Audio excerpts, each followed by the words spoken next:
ko talaga makaharap ang isang Mami Oni. Ay talaga, salamat po. Thank you, thank you. Hindi ako makapaniwala, nakaharap ko na si Mami Oni. Thank you.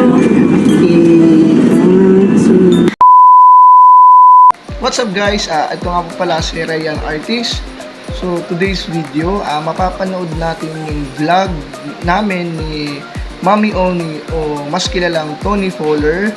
Ito yung eksena na time na kasal ni Mokang sa FPJ's Batang Quiapo na si Lovie Poe at si Mami Oni na si Miss Tony Fowler at kasama ko si Tito Vince, yung jowa ni Mami Oni, si Tony Fowler. So ito yung eksena at naganap na vlog namin ni Miss Tony kasi kagabi ko lang siya napanood eh.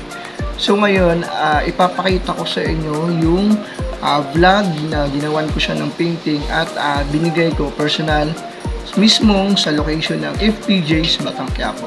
So ito yung nasa tent si Mami Oni, tapos ngayon nagkita kami meet and greet at ibinigay ko personally sa kanya, pero hindi pa rin talaga ako makapaniwala that time. At ngayon na-meet ko personally si Mami Oni. Kasi syempre maraming idolize sa kanya na artist, so maraming fans or maraming gustong personally na ma-meet siya. So ako, binigyan ako ng opportunity na makita siya at magawa ng obra na portrait painting. So guys, ito na, ipapakita ko na po sa inyo yung vlog namin ni Mami Oni.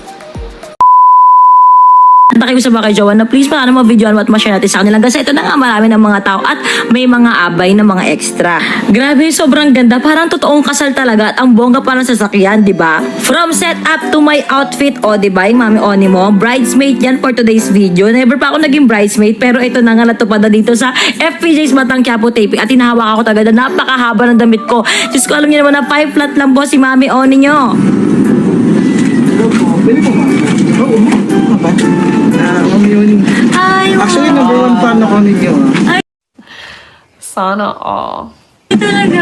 Kayo ba gumawa niya? Tsaka si Tito Vince. Ay, salamat. Ako yung gumawa nito. Regalo ko sa inyo. Ay, birthday ko kasi. Salamat. Thank you. Ang ganda mo pala sa personal. Ay, thank you. Sabi ko nga, sana ma-meet talaga kita.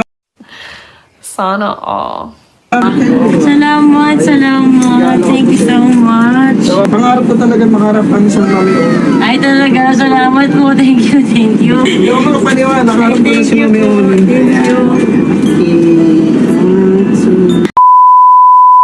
So maraming salamat sa nanonood sa aming vlog at sa video namin ni Mami Oni. At ito rin ang mga pictures namin na ipapakita ko sa inyo.